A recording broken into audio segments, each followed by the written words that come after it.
In the autumn of 1801, a young man who had impressed a member of the government was invited to play the violin at a solemn pontifical mass in the old Tuscan town of Lucca. The story is told in the state archives by Abbe Jacopo Cellini, a member of the cathedral orchestra. It fell to a young Genoese Jacobin, known as a patriot, and more especially as a violinist, to play at the Mass. The government wished this excellent violinist to exhibit his musical ability. But since there was to be a motet at the epistle and a concerto at the offertory, there was no opportunity for him to play during the celebration of the Mass. And so the Minister of the Interior, Adriano Mencarelli, gave orders which were contrary to all the regulations that he should play at the end of the Kyrie, and he was indiscreet enough to play a concerto that took a good 28 minutes.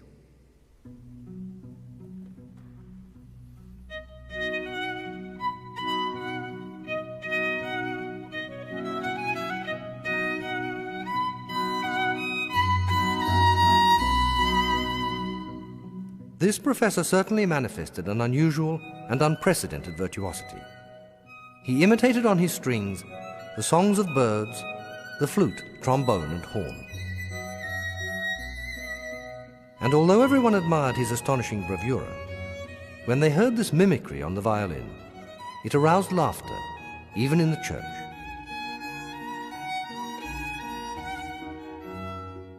He was undoubtedly a professor of considerable ability, but he lacked judgment and self-criticism. Nevertheless, the concerto received great applause, the Jacobins leading the ovation. Such music had never before been heard at a Santa Croce celebration.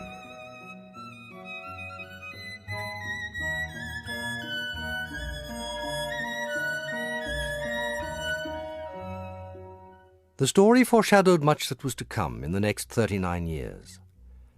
The professor, who with such notable indiscretion played a 28-minute concerto in the middle of a pontifical mass, was 19 years old at the time, and his career was to be full of just such dramatic surprises. He made it so, quite deliberately, and he suffered for it. But he was not to be distracted. He was possessed by his demon, and if ever there was an artist with an unshakable faith in his destiny, it was Niccolo Paganini.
Paganini's faith in his destiny was based squarely on what he knew he could do, and he was to become soon the most successful instrumental soloist the world had ever known. But destiny had other things too in store for Niccolo Paganini, and the road turned out to be hard and painful. Showered with the greatest glory of any instrumentalist of his time or before him, he suffered, in almost equal and opposite measure, the devastating effects of continuing ill health, isolation, and other subtler wounds inflicted along the way.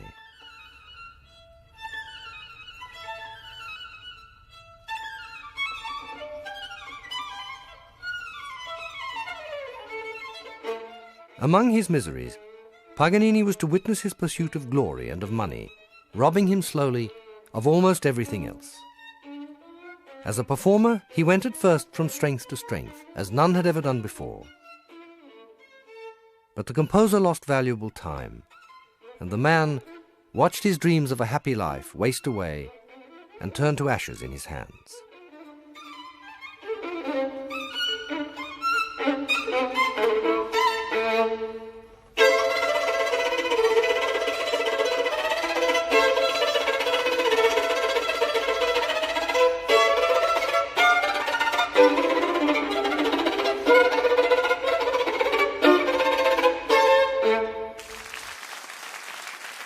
But the 19-year-old, who caused such a stir in the church at Lucca, was determined to enjoy himself to the limits of his endurance and sometimes beyond, with music, with gambling, and with girls.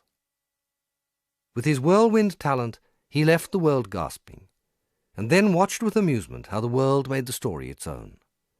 Legend after legend was invented, so that his public might more easily enjoy and explain the miracle Paganini.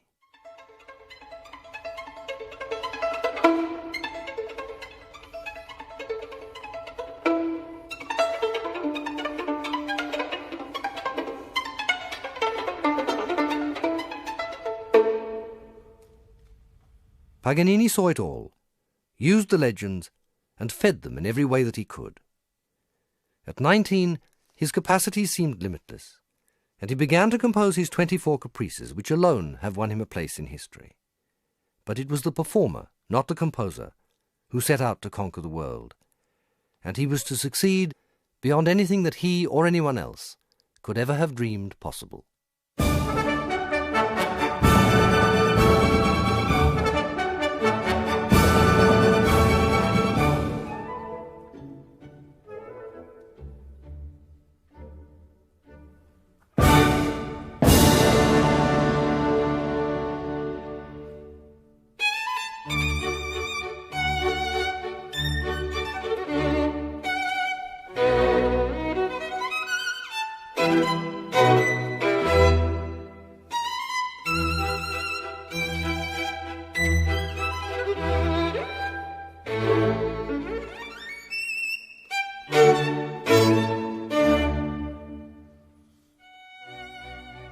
He speaks in sounds with which he entices us or drives us away.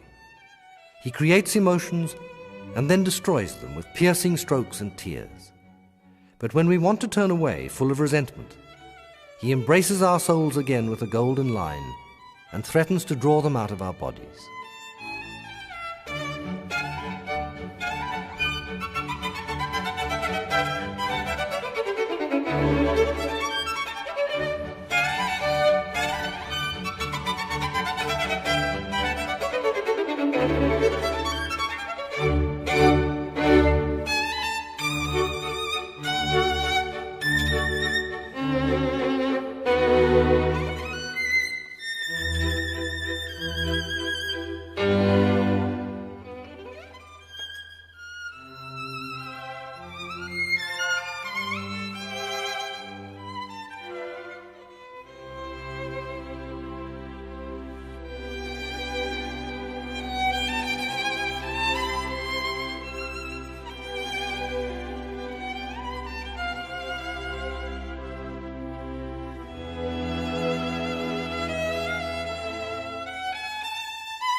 Much of Paganini's meteoric flight was born on the wings of surprise.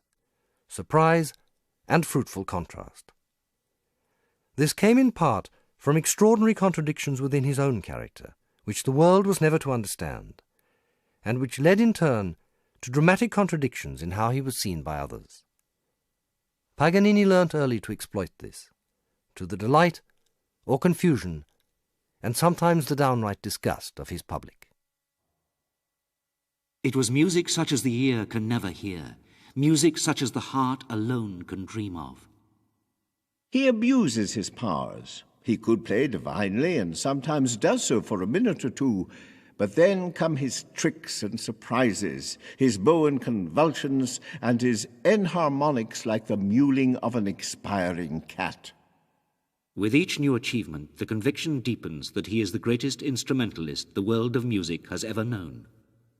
I can find no base for this column of flame and cloud. I can only say that I heard some meteoric sounds which I have not yet succeeded in interpreting.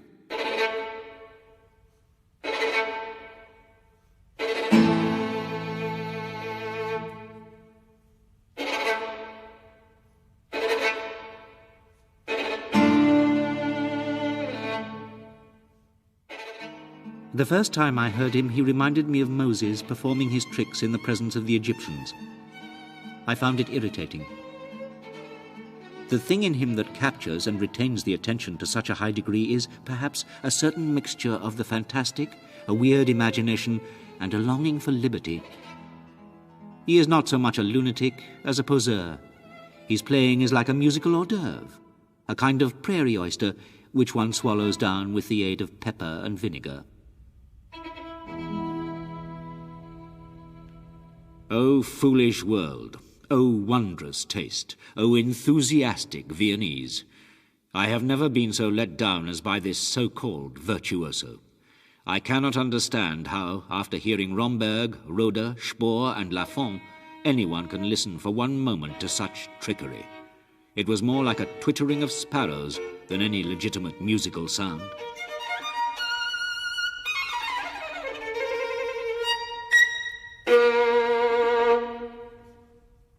Criticism served only to strengthen Paganini's resolve, and again he successfully transformed hostility into wild enthusiasm.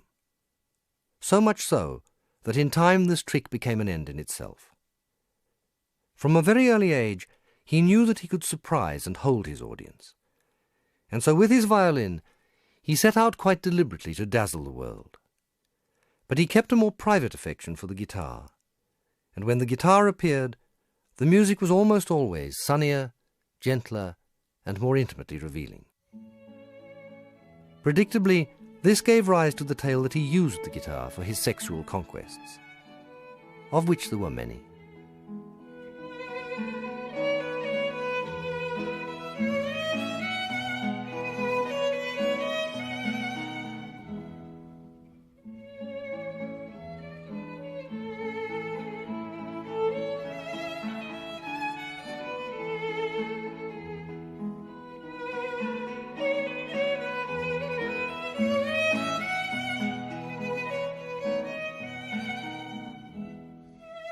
Niccolo Paganini was born in Genoa, in the Passo di Gattamora, the alley of the Black She-Cat, on the 27th of October, 1782. His father, Antonio, a Genoese dockworker who taught him first the mandolin and guitar, and later the violin. His father gave him also a passion for gambling that would cost him dear in his youth. When success came, he gave that up. But later, with a devilish twist to the tale, gambling was indirectly to cost him even more dearly.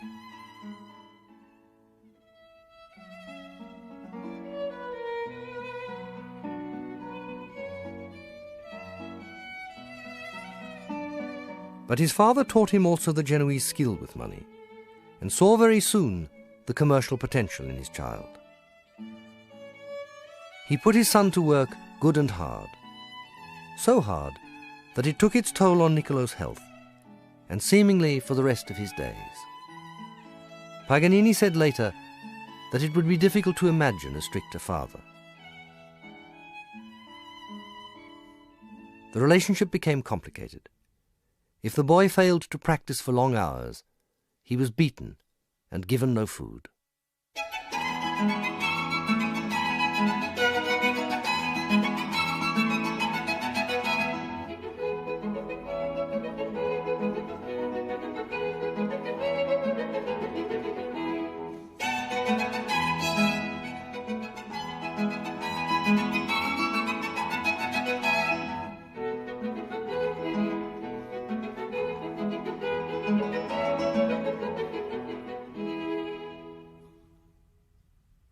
His mother too saw promise in her child, despite his evident frailty and recurrent illnesses, at least one of which was expected to be fatal. Teresa saw also unmistakable possibilities for social advancement, and claimed to have had a dream, when her boy was 5 years old, of the grandeur that was to come. She saw a theatre in flames, with her son grown tall, playing triumphant music, with Tartini conducting, and competing for the soul of her son with a red devil holding a guitar. Then an angel appeared, and she asked that her boy should become a great violinist, and that his name should become immortal. A sign from the angel indicated that her wish would be granted. Paganini carried this story with him all his life long and vouched for its authenticity. When his mother died, he said that he lamented that he was not there to close her eyes. But he was not there. Her son Niccolo was, as nearly always, far away in the service of his demon and the successful pursuit of glory.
Teresa Paganini's dream was to become a self-fulfilling prophecy, and not least in its suggestions of the diabolical.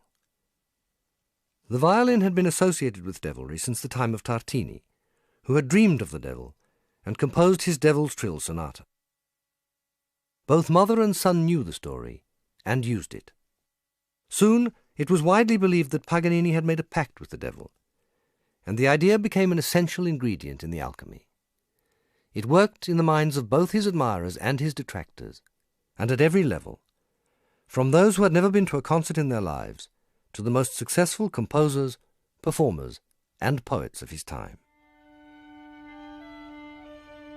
The excitement that he caused was so unusual, the magic that he practiced upon the fantasy of his hearers so powerful that they could not satisfy themselves with a natural explanation. Old tales of witches and ghosts came into their minds. They tried to explain the wonder of his playing through his past, to fathom the magic of his genius by invoking the supernatural. They even suggested that he had dedicated his soul to the devil. To describe him, one needs poetry or fairy tales. There is in his appearance something so demonic that one looks for a glimpse of a cloven hoof or an angel's wing. He wore a frock coat of dark grey which reached to his heels and gave him an appearance of great height. His long dark hair fell to his shoulders in twisted locks and formed a black frame for his pale, cadaverous face, on which sorrow, genius, and hell had left their ineffaceable stigmata.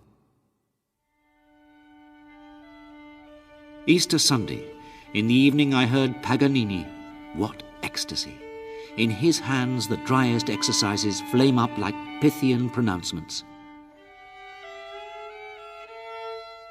In Paganini's Adagio, I heard the singing of angels. We will not see this fellow's like again. What a man! What a violin!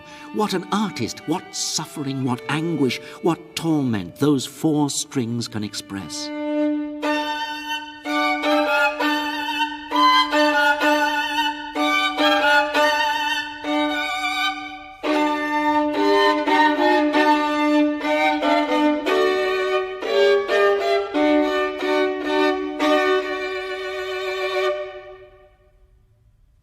The musicians resisted the mythical and diabolical explanations of Paganini's success. They, of course, knew better. But even they were divided, both in their opinions and in their explanations. This provoked a stream of debate and analysis, and prompted the conductor of the Frankfurt Orchestra, Karl Guhr, to publish an account of the differences between Paganini and all other violinists. He identified 6 principal innovations.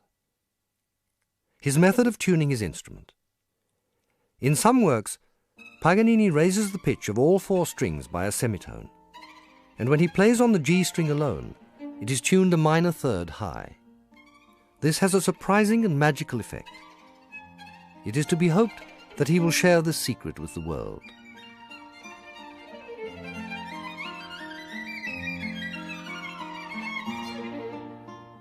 His method of bowing. Paganini's unique bowing gives his playing the greatest vitality and variety. His subtle nuances give his singing melodies a sweetness which words cannot express. But the chief difference is his astonishing staccato. He throws his bow on the strings with a whipping action and plays scale passages of incredible rapidity, while the sounds of his violin roll off as smooth as pearls.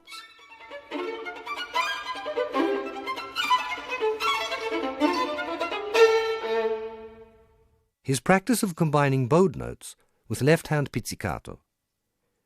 This was a device used by the old Italian school, especially in the time of Mestrino, but it has been neglected by the French and German schools.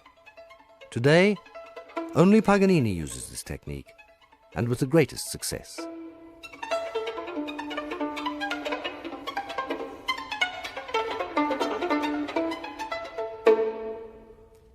His use of harmonics. One can say with certainty that much of Paganini's security and clarity on the violin is directly related to his complete mastery and extended use of harmonics. This enables him to play with astonishing ease phrases that would otherwise be quite impossible on the instrument, and he does this with the greatest facility.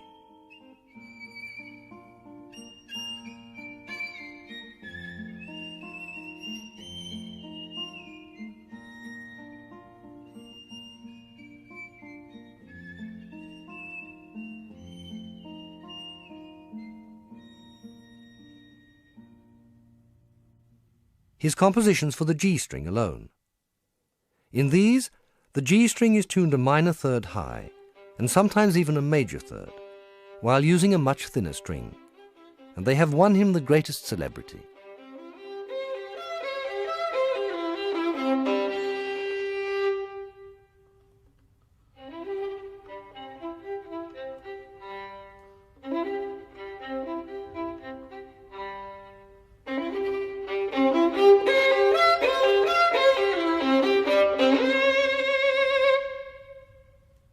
Paganini's tour de force. I cannot be expected to describe them all. Almost everyone who hears him for the first time is astonished and excited by so much that is new and surprising. Paganini can touch the deepest levels of the soul and perform unprecedented feats with dazzling perfection. The effect is beyond description.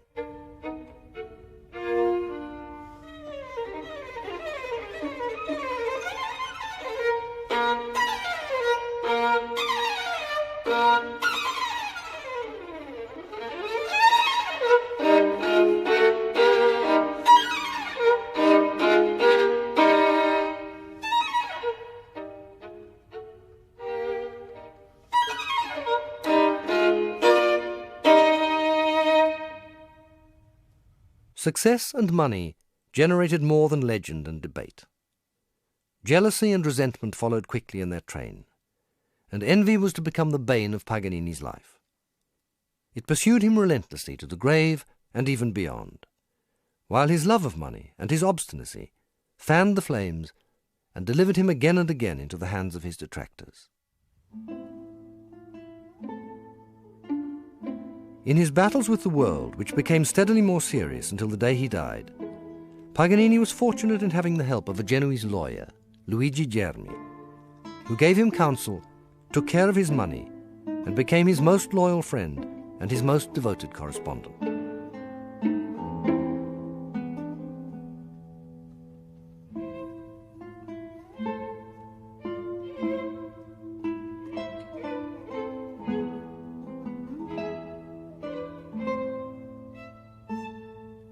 Unhappily, Paganini did not always follow his friend's advice.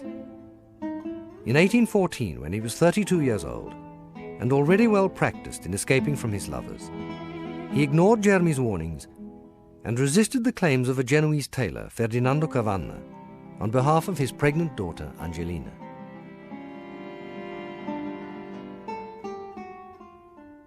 Paganini was arrested and imprisoned for 8 days, adding fuel to the legend that he had acquired his extraordinary skills through long years in prison for murder. This story haunted him persistently and caused him increasing anguish, because although it did no harm to his quest for gold, it did not at all suit his need for glory and the rising sense of his own importance. Paganini became more and more cautious with women, but in 1824, when he was 42 years old, he began a casual relationship with a soprano, Antonia Bianchi, which was to take an unexpected turn. Just as he began to tire of her, Antonia Bianchi announced that she was pregnant, and on the 23rd of July, 1825, gave birth to a son.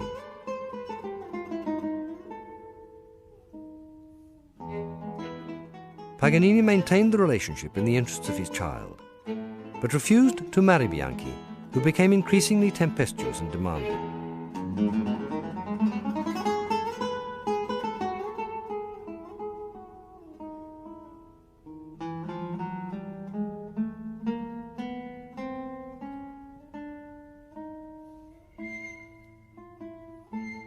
For Paganini, as usual, the dream had faded. The relationship collapsed into violence.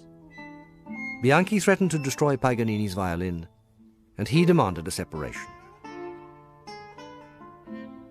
From this time on, he reserved his most intimate affection for his son, to whom he gave the names of no less than 3 conquering heroes: Achilles, Cyrus, Alexander.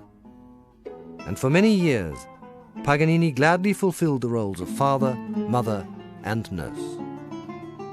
Achilles became in turn his closest companion, his aide and translator, and his greatest solace in the suffering that was to come.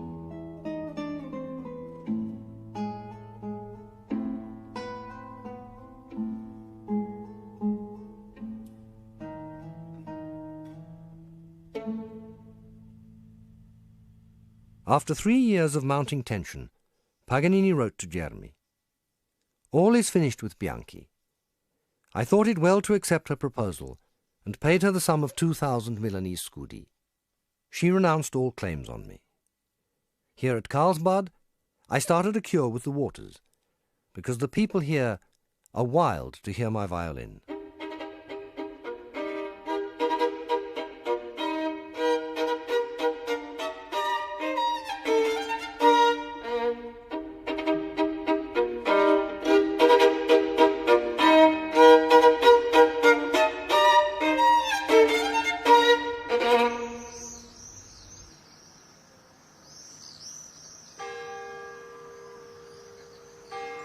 After his escape from his father to Lucca at the age of 19, Paganini remained in Italy for the next 27 years, his reputation rising steadily from the moment of his dramatic appearance during the Mass. This brought him an appointment as first violin at the theatre, and news of his successes soon reached Elise Bacciochi, Napoleon's elder sister, whom he had crowned Princess of Lucca and Piombino. Paganini was duly appointed first violin to the court, and not long afterwards captain of the royal bodyguard, on intimate terms with the princess. he was given leave to travel and began to record his adventures. At a concert in Livorno, I ran a nail into my heel and came limping onto the stage, which made the audience laugh. As I was preparing to play, the candles fell out of my music desk, which produced more laughter. Then when I began the concerto, my E string broke, which again provoked laughter. But when they saw me continue on 3 strings, it caused a furore. Paganini took note of the effect and added a new surprise to his repertoire. In time, he would be accused of breaking strings deliberately.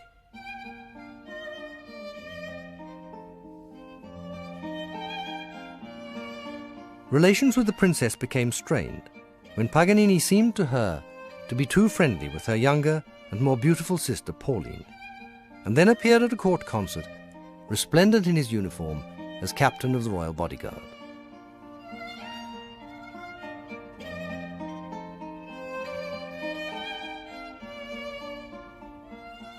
The princess ordered her captain to change into concert dress. Her captain ignored the order. The princess repeated her command. Paganini continued the concert in full regalia, danced with the guests, and then, as he had done before and would do again, took flight to continue his conquest of the Western world.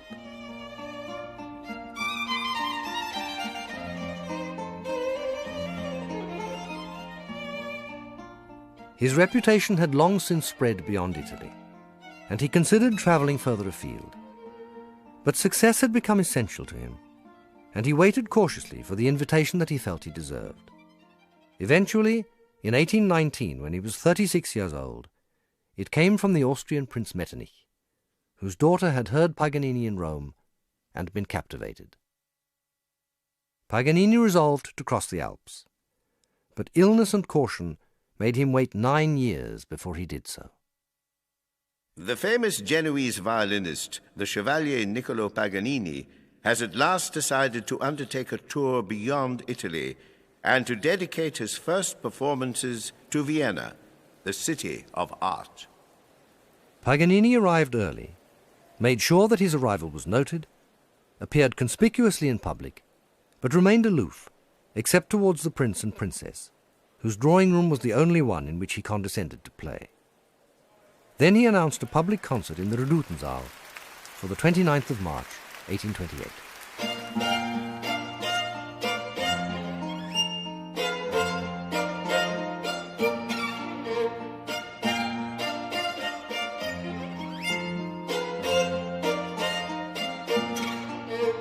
Never has an artist caused such a sensation within our walls as this god of the violin.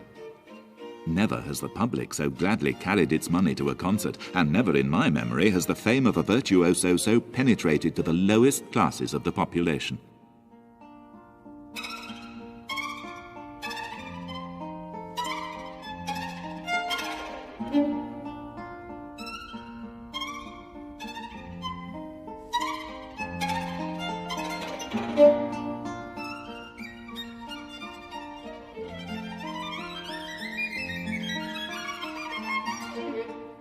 When we say that in his hands the violin sounds more beautiful and more moving than any human voice, that his glowing soul kindles warmth in every heart, that every singer could learn from him, one still has said nothing that illuminates his playing. That is Paganini. Anyone who has not heard him can have no idea of it. One must hear him and hear him again. Only then can it be believed.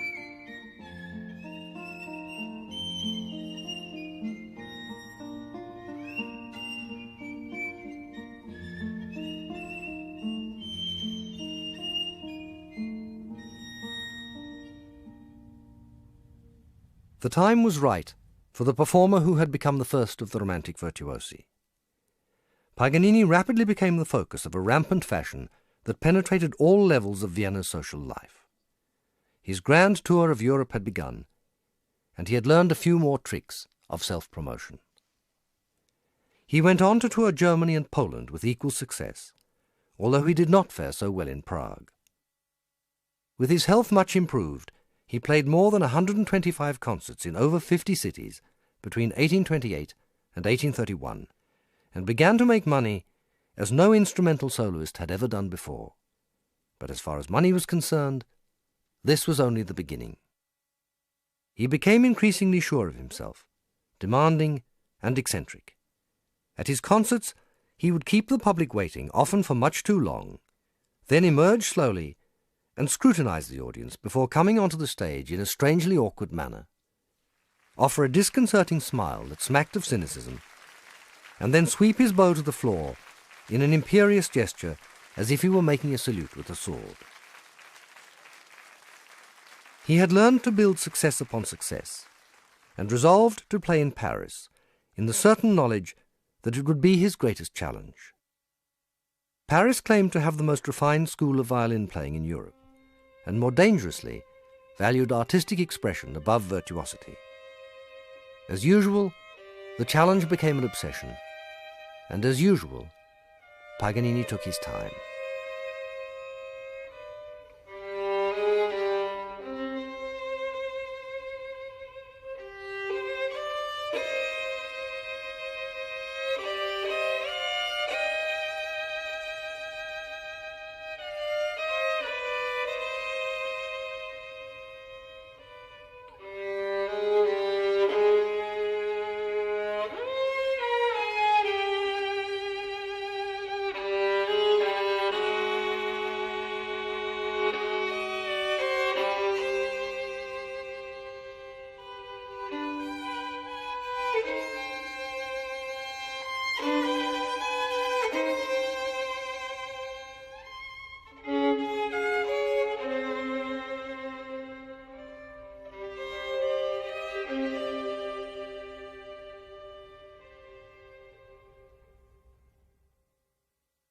Paganini had other reasons to delay. He had driven himself too hard, and his health had begun to fail again.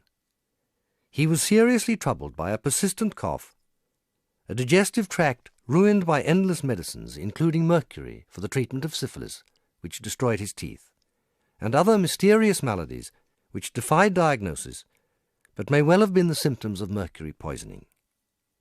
His suffering was, at times, intense. He turned increasingly to quack remedies and consulted every willing doctor who crossed his path.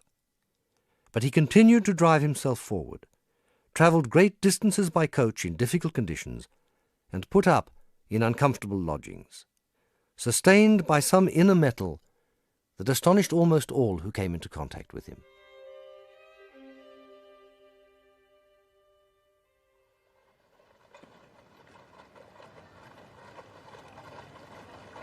Paganini arrived in Paris with his 6-year-old son on the 24th of February, 1831, and generated the usual tension by declining to play for the king on the grounds that his cough made it quite impossible. He also declined invitations to concerts, but on the 5th of March, and with the help of Rossini, announced his intention to play a gala concert at the Opera House on the 9th, and at double the normal ticket prices. The Opera House was crowded with the most distinguished and brilliant public that Paganini had ever confronted, including Théophile Gautier, Eugène Delacroix, Georges Sand, dressed as a man so that she could sit in the stalls, Rossini, Cherubini and Aubert, Heinrich Heine, and the young Franz Liszt, who was so profoundly impressed that the experience was to become a turning point in his life and career.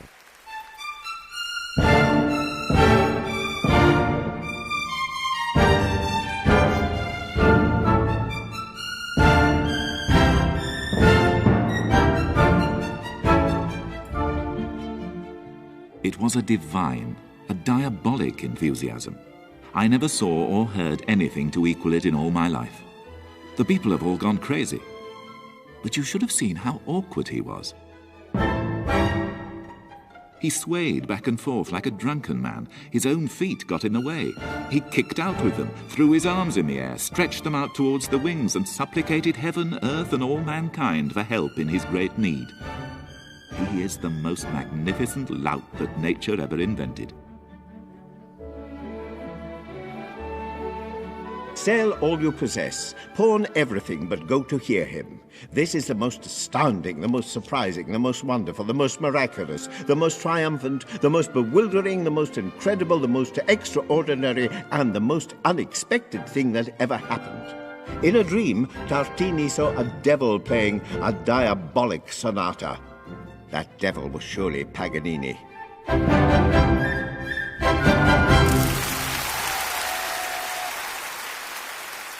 Dissenting voices were drowned, and Paganini wrote to Germi. It is impossible to give you any idea of the prodigious triumphs that I have enjoyed in Paris. In a contract made the day before yesterday with Laporte, impresario of the King's Theatre in London, I promised to begin a series of concerts there early next month, and to give no less than 6 in 8 weeks. It is astonishing to see the success of all these Paris concerts, following so closely one upon the other. If only I had come a year ago, I could have made 1 million. From 11 concerts in 6 weeks, Paganini made 158,000 francs. Such a thing had never been done before.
I imagined that his features would bear the stamp of his genius, and that if he was not beautiful, he could not be downright ugly.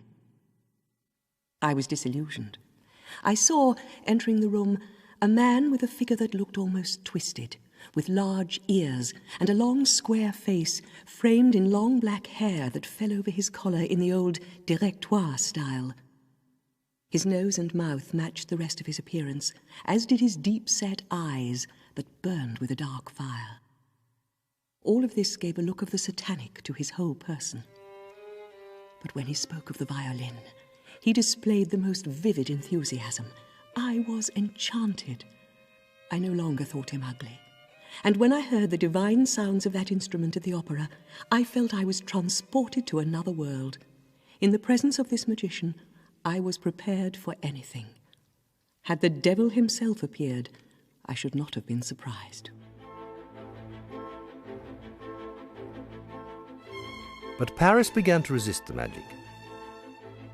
Paganini had gone too far, and success brought resentment.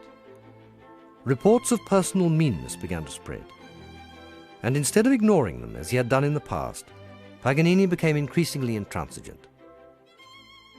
The pace of his life, his ill health, the effects of the medicines, and the burden of his growing importance all contributed to make him nervous and unpredictable.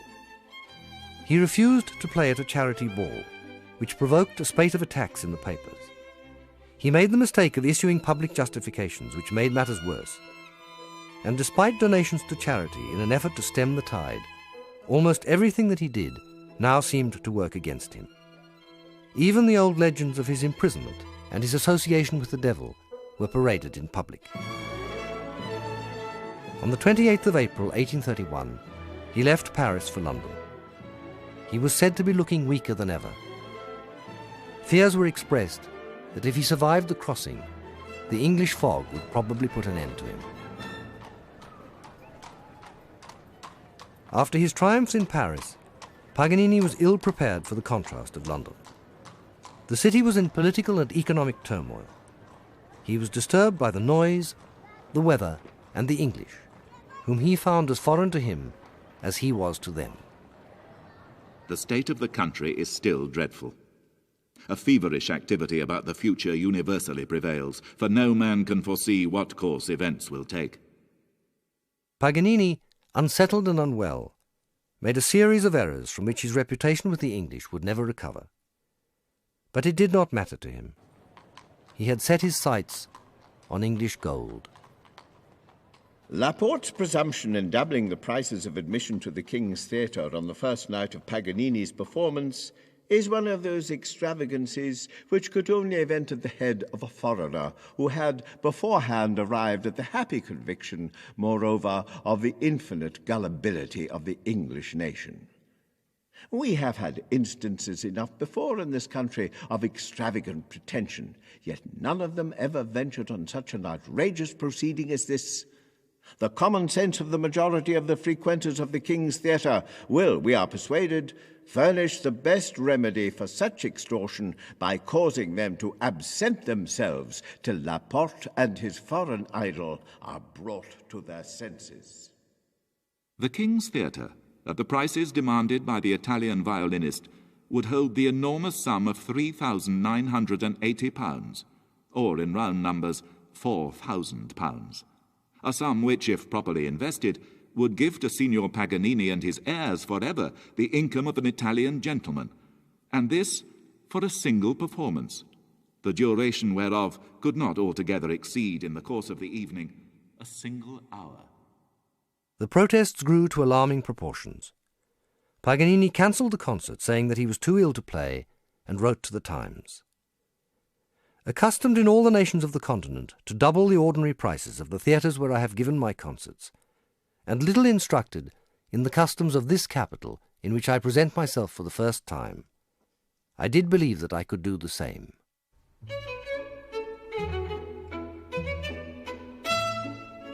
The concert finally took place on the 3rd of June, 1831, at normal ticket prices. The maestro, remembering the failure of his efforts to check the resentment in Paris, resolved to ignore the controversy and extract as much as he could from a nation that he felt had exploited his beloved Italy.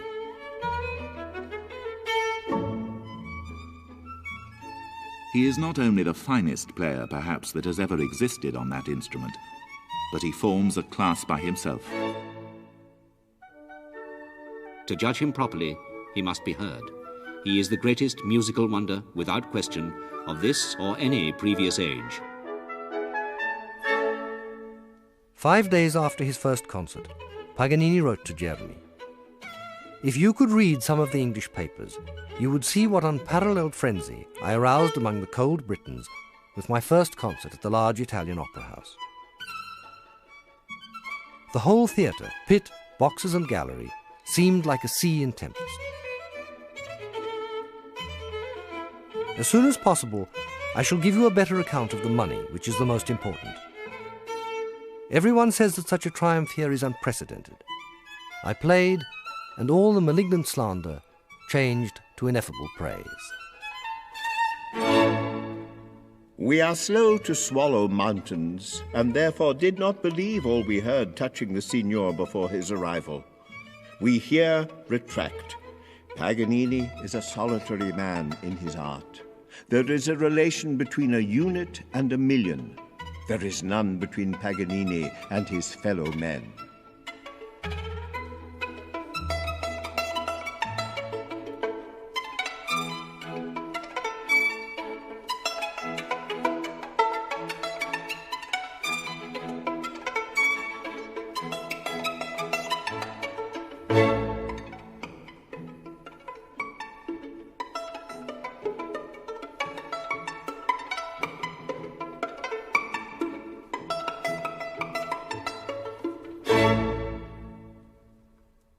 Paganini's music had won the day as usual, but not all the slander changed to praise, and the English press continued to characterize him as a grotesque and unsympathetic figure, despite the enthusiasm of the critics. The maestro was more concerned with other things. He recorded the receipts from his first 6 London concerts as £10,212 and 11 pence. He gave 151 concerts in 12 months, and what he earned in that year would have bought him nearly 5 times his own weight in pure gold. An unimaginable sum, and once again, something that had never been done before. Paganini was celebrating the apex of his career.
By the end of his first English tour, Paganini had been travelling constantly for 4 years and already made his fortune. But he was tired and ill and beginning to dream of returning to Italy with his son. He wrote to Germi, "I am not feeling well. The electricity which I experience in producing my magical music does me infinite harm. But being home again and near you for a time will prolong my life. To be honest, I regret that there is a general opinion among all classes that I am in collusion with the devil, and the papers make too much of my outward appearance, which arouses incredible curiosity. I am tired and loathe travelling. Achilles is my consolation. When I have a severe coughing spell, the dear boy gets up, helps me, and comforts me with unspeakable affection. May heaven preserve him, and you as well." On his return to Paris in November of 1833, Paganini collapsed with a hemorrhage of the lung and wrote immediately to Germi, "I am so ill that I do not know if I will recover. My lungs are affected. I have had a hemorrhage and do not know what to tell you. I should be happy if you could come to Paris." 3 weeks later he wrote again, "I have recovered. When I scratched my letter to you on the 24th, the doctors gave me only 8 or 10 hours to live. In August I shall come to embrace you without fail, and enjoy the autumn and winter with you." But his resolution did not hold. He could not resist another invitation to play in England. Despite all the signs and his failing health, he ignored Germi's advice yet again. He returned to London, but interest had waned. He was confronted by unfilled houses, and wrote to Germi, admitting that it had been a mistake. He fired a last parting shot at the English. "You pay largely for your own amusements and your own vanity. You made me the fashion. You saw and heard me perform. You listened to me in preference to your Lord Chancellor. You flocked in crowds to see me, and you enabled me to purchase an estate at Parma. You had my face and figure in all the print shops. Your lords invited me to sup, your ladies to tea, and your aldermen to dine. But for this I acknowledge no claim on my gratitude. I supplied your longing for something wonderful, or rather something new. You filled my pockets, and we are quits."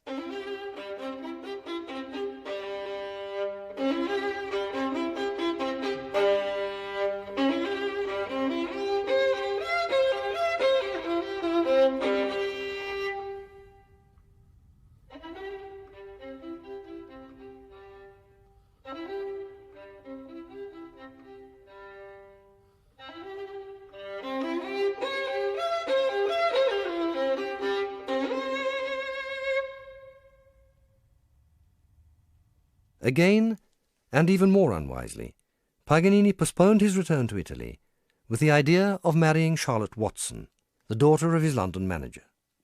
He bought her an extravagant array of jewels in Bond Street, and they planned to meet in Calais. But her father got wind of it and arrived there first.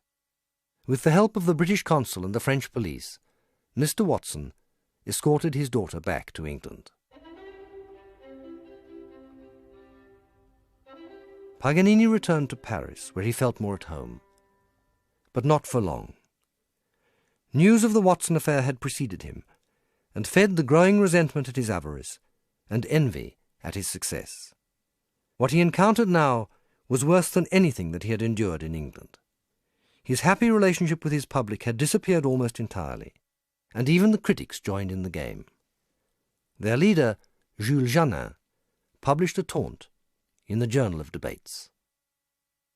How does it happen that Paganini has now been in Paris all of a week incognito, and no one has yet asked him to play the prayer from Moses for the 20th time? I know an admirable, even an infallible way for him to regain universal admiration and respect. He need only take his violin any evening this week and go to any theatre he pleases and play there anything he likes for the benefit of the unfortunate workmen of Saint-Étienne. If he does this, he will be the most famous musician in the world. Paganini, who was ill and felt that he had suffered enough at the hands of the press, replied immediately. The extraordinary method adopted by your witty feuilletonist to induce me to give a concert for the benefit of the poor compels me to reply to this attack. For more than 3 months I have given no concert in France. My debilitated health requires the greatest rest, and I am about to return to Genoa, my native place, where I shall remain all the time requisite for my re-establishment. I have given 2 concerts in Paris for the benefit of the poor. Who has the right of doubting that I should have pleasure in giving a 3rd? I trust that you will give place to these lines in your estimable journal.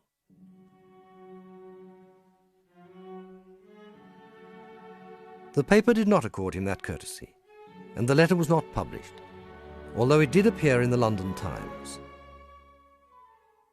Paganini, realizing that his tormentor would deny him a public hearing, and in any case always have the last word, retreated in silence to Genoa. He was tired and sick at heart. He arrived in Genoa early in October 1834.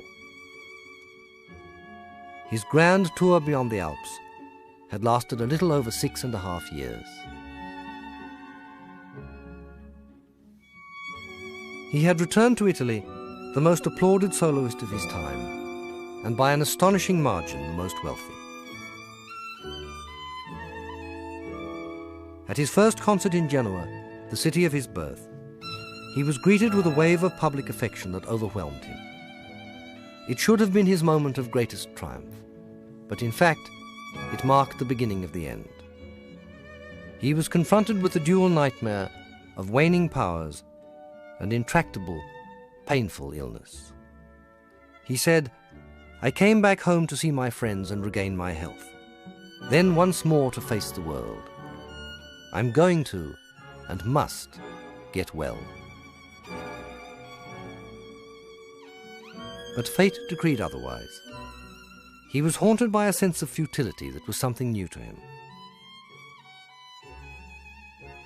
Then, to the surprise of all who knew him, he showed that his irrepressible optimism was still capable of being fired.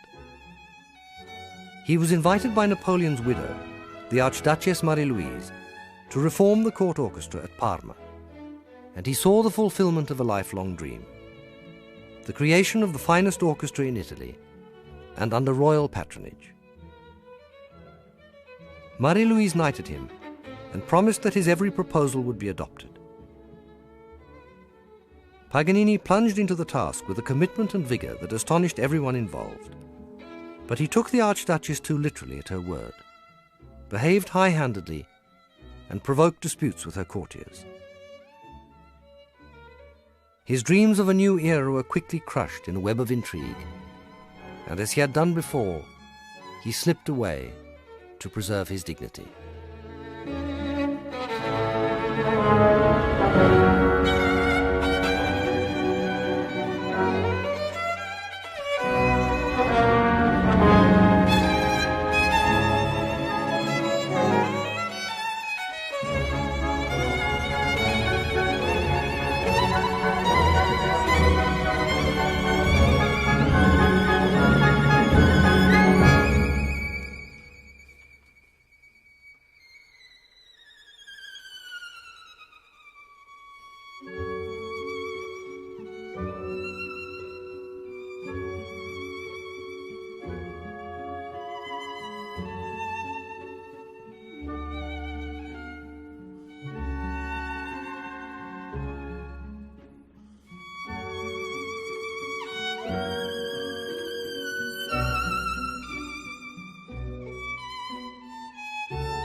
The electricity which I experience in producing my magical music does me infinite harm. But being home again and near you for a time will prolong my life. I'm going to and must get well. As usual, Paganini turned to his optimism for consolation, with a lingering thought for Charlotte Watson, who had gone to America with her father. And as usual in difficult moments, he wrote to Jeremy. I still want to spend a winter in Russia, and also to go to America. Besides the pleasure of visiting new cities, 1,000,000 scudi more with a sympathetic girl at my side would be nothing to despise.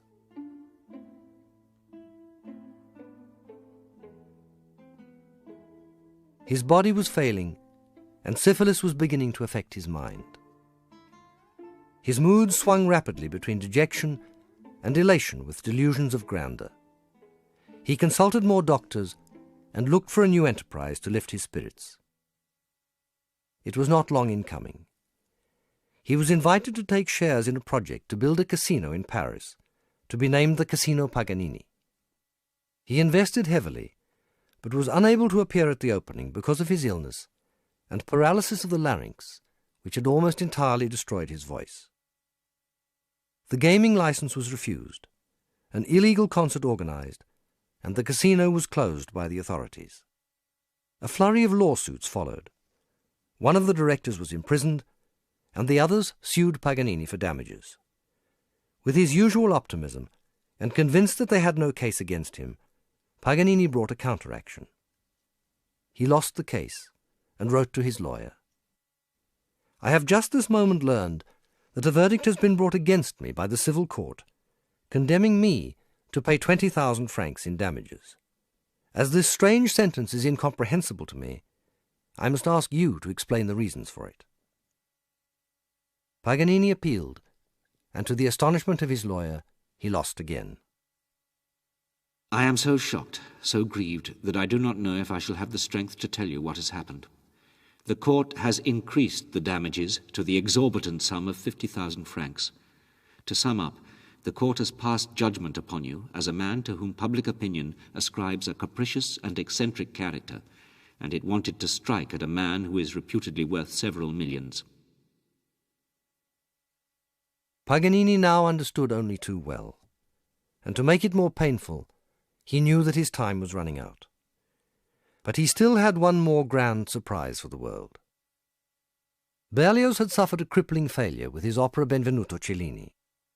In the words of Jules Janin, one need only to look at Berlioz to recognize his fearful dejection.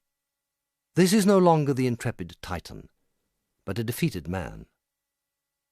Paganini then attended a performance of Harold in Italy on the 16th of December 1838, and what happened was to touch all who witnessed it, confound his adversaries, and even convert some of his fiercest critics.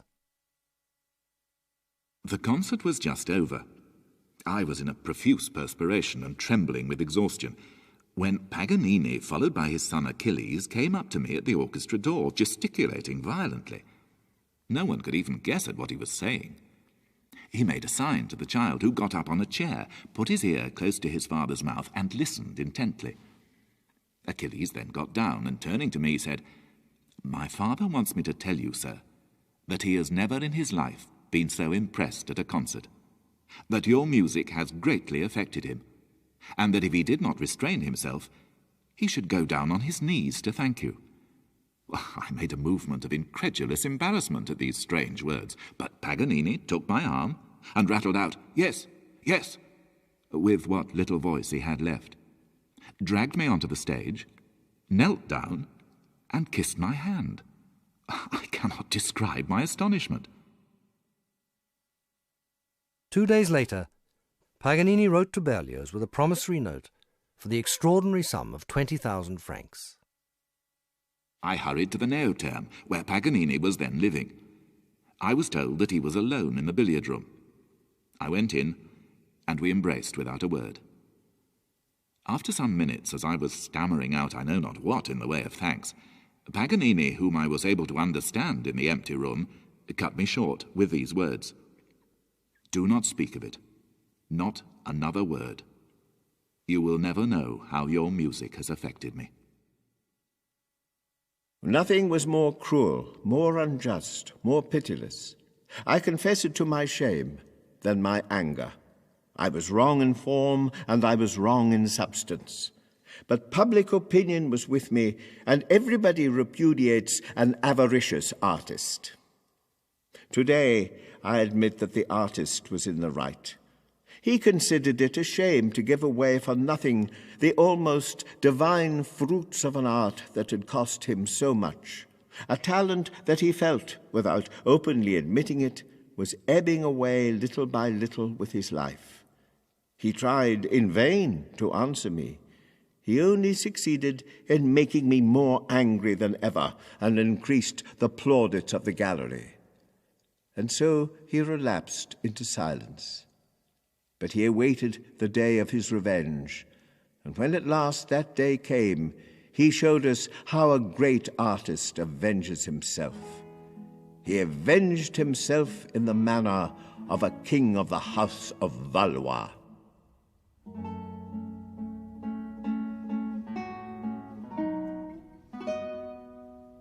Paganini had made his last grand gesture. He continued to cherish the waning hope of recovery, but died in Nice, suffering pitifully from multiple illnesses, less than a year and a half later, on the 27th of May, 1840. He was 57 years old. But the world had not finished with Niccolo Paganini. His reputation pursued him even beyond his own death, and he was denied a Catholic burial. An unsuccessful battle with the Bishop of Nice ensued. His body was embalmed and ferried back and forth by his friends for 2 years before being buried unofficially on a private estate. It was then exhumed 3 times before being laid to rest in the Parma cemetery 36 years later in 1876. It was then exhumed yet again to be reburied in the new Parma cemetery a further 20 years later in 1896.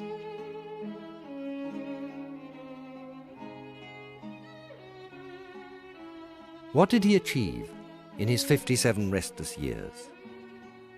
He cherished his gift and polished it with intelligence, enthusiasm, and tireless hard work.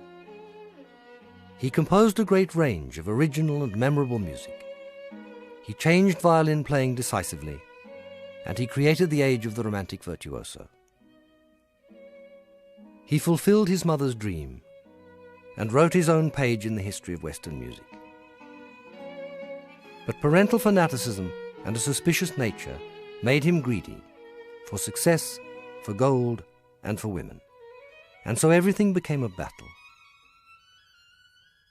He brought the gift of music to hundreds of thousands of people, but he was cavalier and showed little respect for those who so responded to his miraculous gift and conferred on him such enormous privilege. To make matters worse, he made himself extremely rich, and so the world became envious, and his attitude exacerbated the envy. Paganini professed indifference and went on to create one of the most enduring legends in all of music. But he used his legend, and the world has not forgotten that. And yet, through all of it, he served his demon with commitment and dedication, despite appalling suffering. And in so doing, he changed the world. The world has not forgotten that either.